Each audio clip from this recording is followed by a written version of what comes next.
Hi everyone, I'm Susie. I'm American, and I've been living here in Dijon, France since 2008. My husband and I own several rental properties here in Burgundy. This is the second video in my series about turning over one of our rental properties in this 2-unit building in Soulanges, a small town about 35 minutes north of Dijon. Our former tenant moved out at the end of June after living here for almost 5 years, and we knew that this 95 square meter, about 1,000 square foot, 3-bedroom unit needed a refresh before we could rent it out to the next tenant. In the first video, which I will link to up here, I toured you around the property and I told you what we were planning on doing during our little renovation refresh project. If you haven't had a chance to watch that video yet, I would definitely recommend that you check it out. In addition to giving you a little tour of the place before, I also talked about how much we paid for the property and also talked about how much we've spent in maintenance over the past almost 5 years of owning it as well. So today I'm going to show you everything that we actually did during this summer turnover project.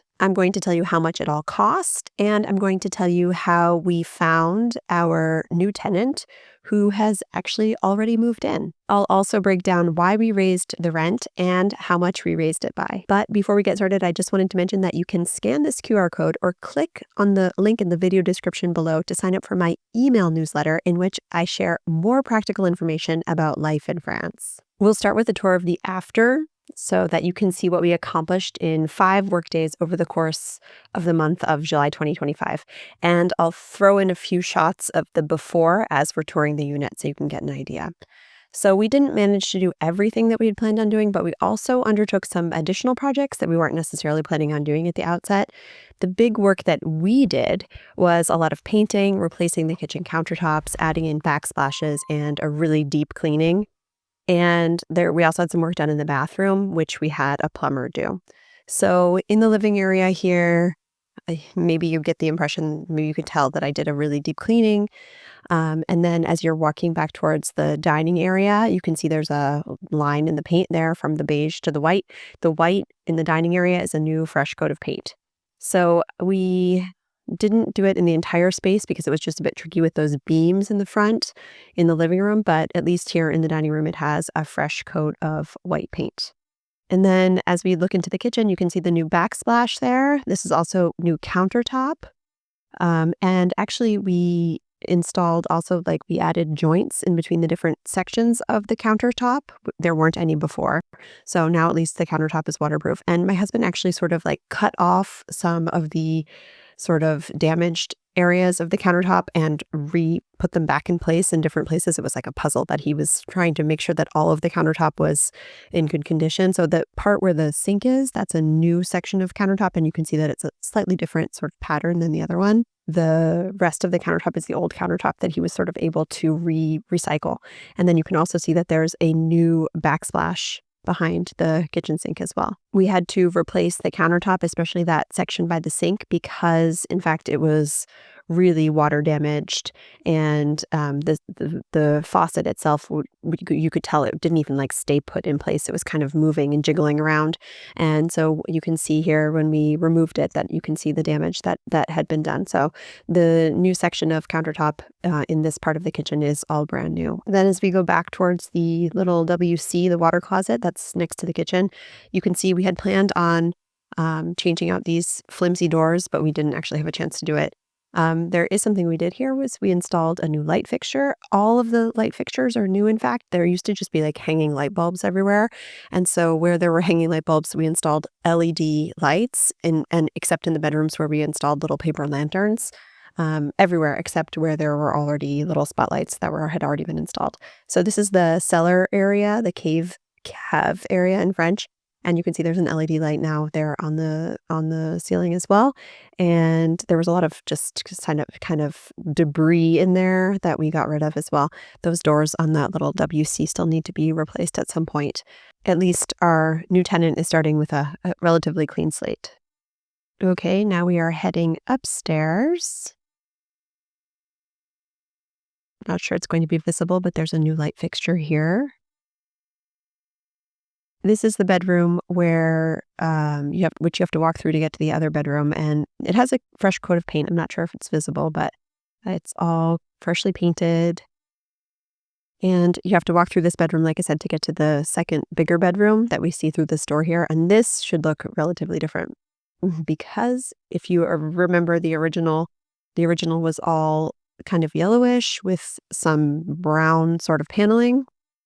And now it all has a fresh, clean coat of white paint and a new light fixture as well.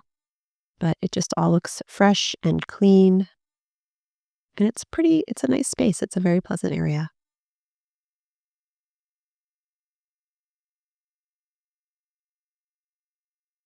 As we make our way back into the hallway, we pass through this little passageway, which I repainted.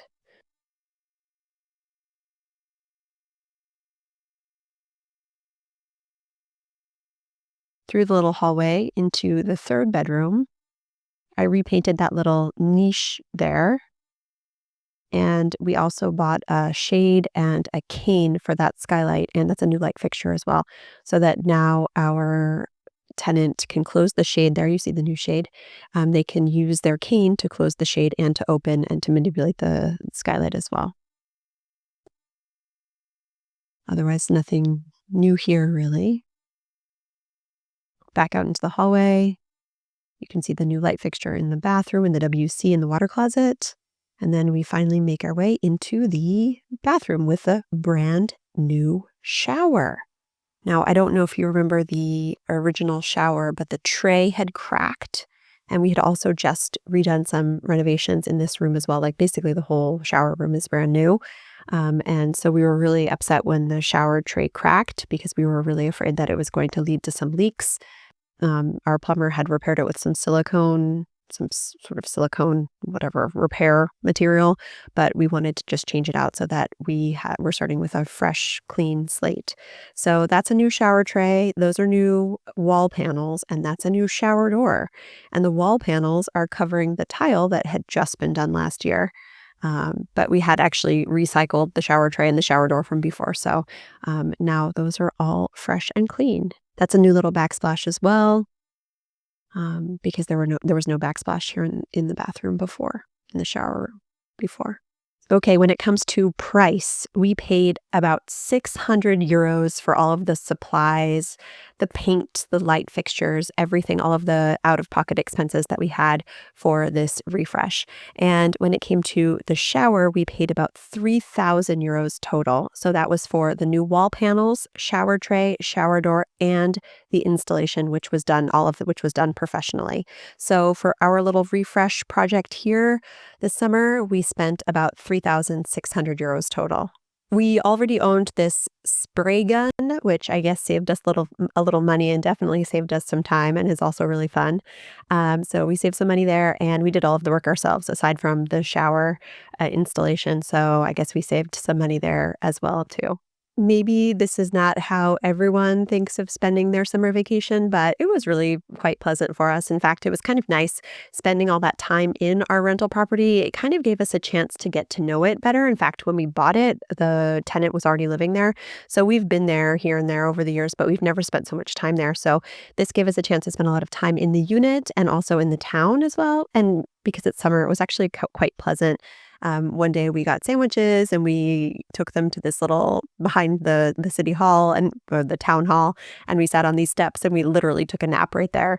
And so it was fine. It was nice. And then one night after we were finished working, one evening after we had finished working, after spending the entire afternoon there, we got on the road and we're driving out in the countryside, and it's really beautiful. And we stopped at another small town and we got takeout pizza and ate our takeout pizza on this bench by this beautiful river. So, we tried to make the most of it, even though, like I said, it maybe isn't how most people would imagine spending their summer vacation, but we enjoyed ourselves. There were a couple other advantages I found as well to spending so much time in the unit. For one thing, I thought that traffic noise was going to be more of like an issue in a sense. Like I thought, I sort of felt bad for the tenants having a lot of traffic going by all the time. But in the end, after spending so much time there, I realized that the traffic noise isn't actually that bad. In fact, the church bells are much more frequent and louder than the traffic noises. And when the windows are closed, because it's double glazing, The traffic noise and the church bells even are you can't really even hear them that much. And also the temperature stayed quite cool in there, I think because the walls are so thick, and it's also there's houses on either side of the unit as well. And so that was kind of reassuring to see as well. Like even though we were there during on a couple very hot days, the unit still stayed relatively cool as well. So that's kind of interesting to get a chance to sort of spend more time in your rental unit and just become more familiar with the advantages, I guess, and the disadvantages maybe of your own rental units. Over the course of our little refresh, we accumulated a fair amount of waste. So we needed to go to the déchetterie or the dump, the waste treatment center, I don't know, in Dijon, on the outskirts of Dijon. So I thought I would film that and share that with you just to give you an idea of what it looks like as well. It's actually very well organized. So you drive up, and then depending on what you need to dispose of, there are different bins according to the different types of waste. Yeah, it was a pleasant experience as well. My husband said that it can be much busier than what it was like the day that we went, and he goes there much more frequently than I do. I don't think I had been there for many years. But I wanted to share that with you because I thought maybe you'd be interested in seeing what that looked like as well. So we were doing the work in the unit, and I also knew that I needed to get the listing online as well. So I took a few photos and I wrote a little description, and I published the listing on July 7th on Le Bon Coin, which is equivalent to Craigslist here in France. And I knew that it would be relatively simple to find a tenant because in the town where this unit is located, there's just not a lot on the rental market. And there are some big employers, and so I knew that it would be relatively easy for us to find qualified rental candidates. I think the only downside to our place is that there's no outdoor space. Like I said, having spent time there, I realized that the traffic noise wasn't really a big deal, and that's the other sort of downside I thought that this unit had. But it doesn't have any outdoor space. There's no garden, there's no balcony, there's no terrace. So I imagine that that maybe turns some people off. However, it's 95 square meters and has 3 bedrooms. So I think this type of unit can appeal to certain types of people who aren't necessarily looking for an outdoor space that they have to tend to and take care of. So once I published the listing on July 7th, I started to get messages almost immediately. I knew that, like I said, I knew there was going to be a lot of interest in this unit because there's just not a lot on the market there.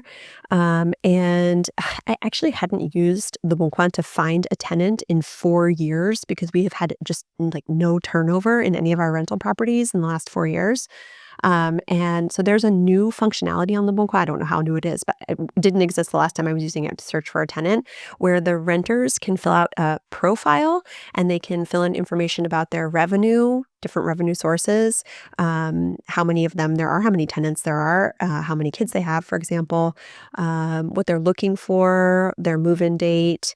And it's just, just self-fill in. All of these things need to be verified after the fact by the landlord, but it gives you an idea of the renter's profile.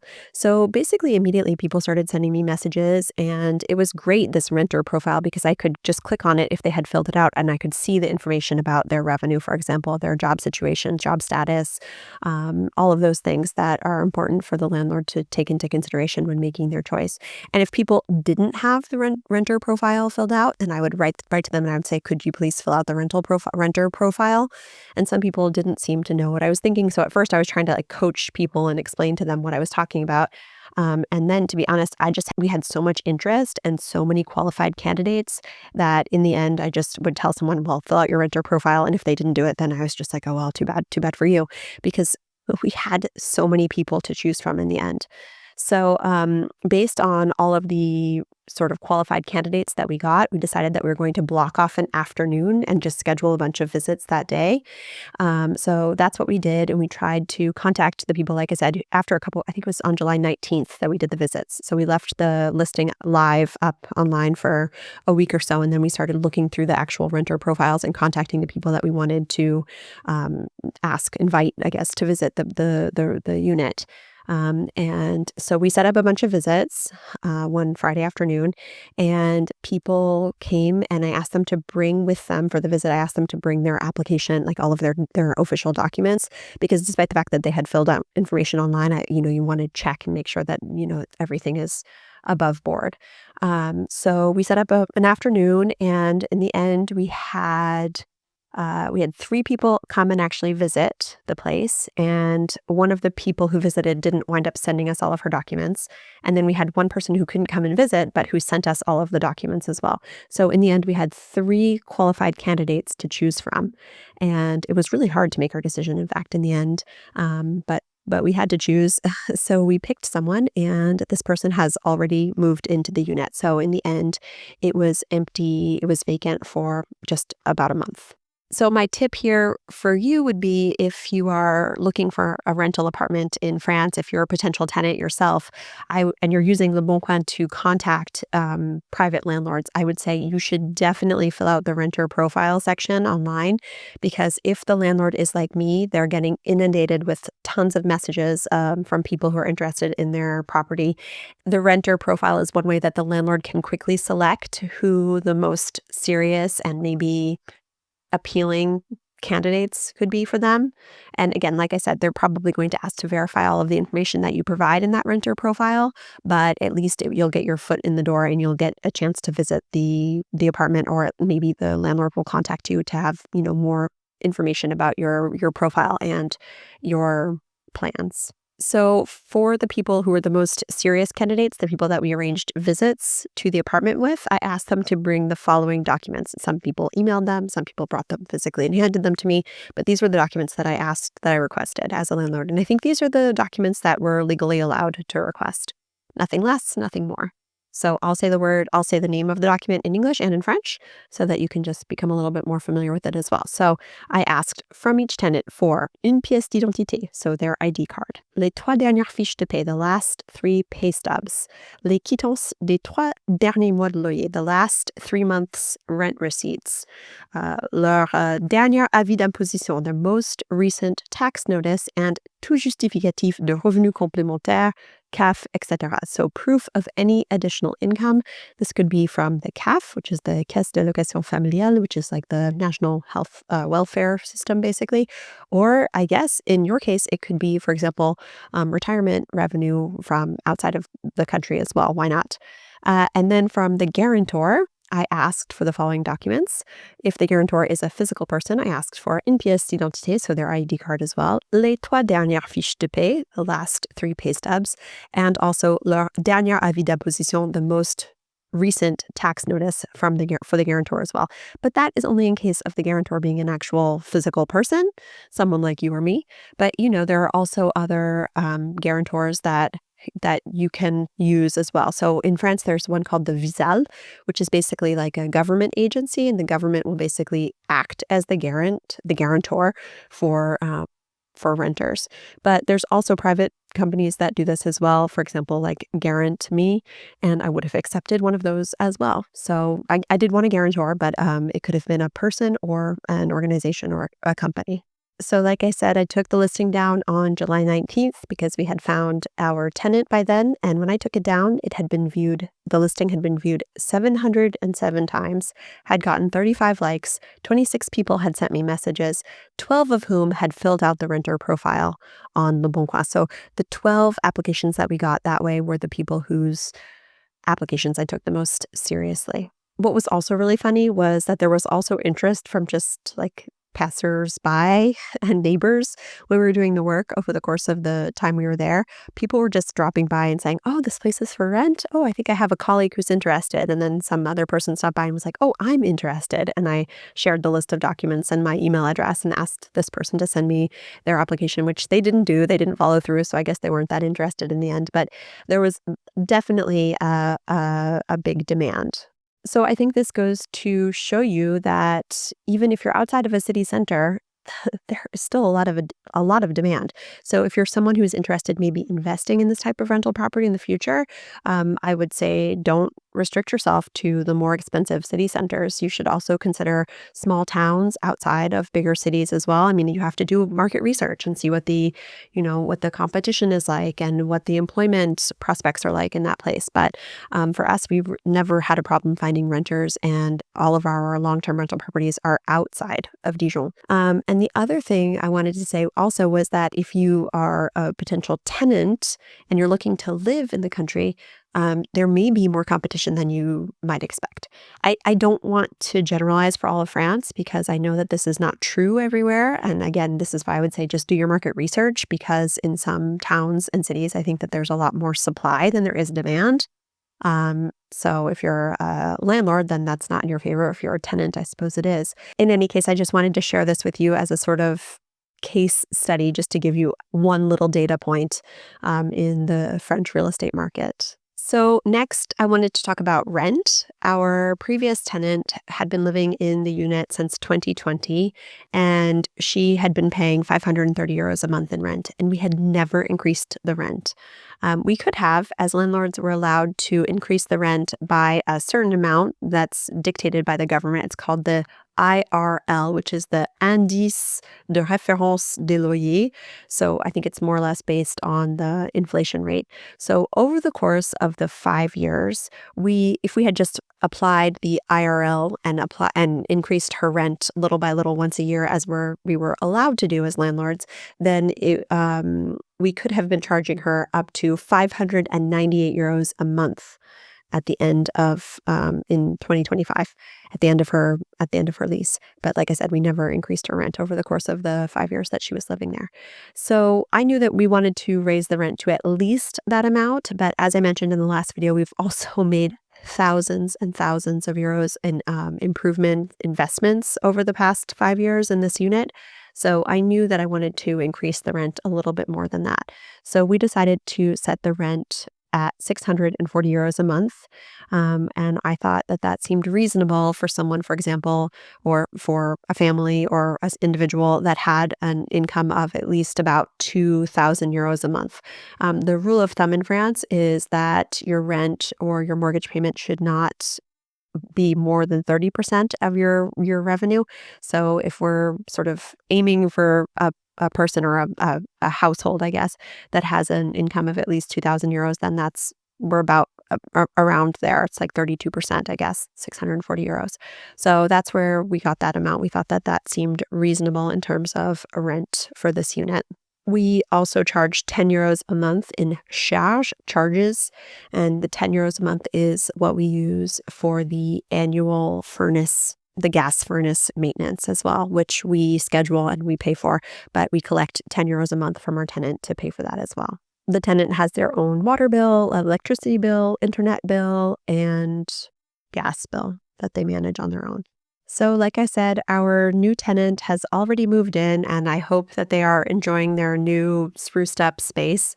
Like I said, we still have some more little projects that we would love to do in the future. That water closet door near the kitchen it has to be replaced at some point, but we just haven't figured out a cost-effective way to do it yet. And like I said in the last video, eventually we would like to do a complete rehaul of the kitchen, but that's going to have to wait. That's going to have to wait as well. So the next big real estate project for us is going to be another turnover that we have coming up. In fact, we just closed on another new building with 4 units, even further outside of Dijon, and I'm really looking forward to talking more about it on this channel. I just haven't had a chance to yet because I haven't even been out there. All of the units have been rented, so there's been no reason for me to even go there. But we are going to be turning over one of the units in September. So when we bought it, all of the units were rented out, but one of the tenants has informed us that he's leaving. So it's great because it will give us a chance to do a little work there again to sort of get more familiar with the building that we don't know that much about because we just bought it in June. I mean, we know lots about it because we have all of the all of the documents and all of the inspection records and everything, of course, but we haven't spent a lot of time there ourselves. So it's going to give us the chance to go, and it's going to give me a chance to film. And there's at least one bedroom that apparently needs a paint job and new flooring. So we'll be spending some time there as well, and I'll document that and share that with you in the future too. I'll tell you how much we paid for the building, interest rates, how much rent it brings in and everything. And hopefully that will be coming up here in not too long. I think the turnover of this other unit won't be necessarily as extensive or expensive, I hope, and I hope we'll be able to get it done a lot faster. I also am hoping that we'll be able to save some time and energy because our tenant actually told us that they know someone who may be interested in renting the unit. So I've actually already been in contact with a potential renter, and I'm just waiting for them to send me their documents, and I'll take a look and see what I think. So again, it just I think goes to show you that yeah, sometimes the real estate market in France is kind of about who you know. When you know someone who lives in a nice place and they're leaving, that's maybe your chance to get your foot in the door and contact the landlord directly and see if they're interested in your profile. Anyway, we shall see. I will keep you up to date for sure. Also, one last reminder that if you would like to sign up for my email newsletter, you can just go ahead and scan the QR code here or click on the link in the video description below. Otherwise, if you would like to watch more videos about real estate investing in France, I've got a playlist that I'll link to right here. Thank you so much for watching today, and until the next time, a bientôt.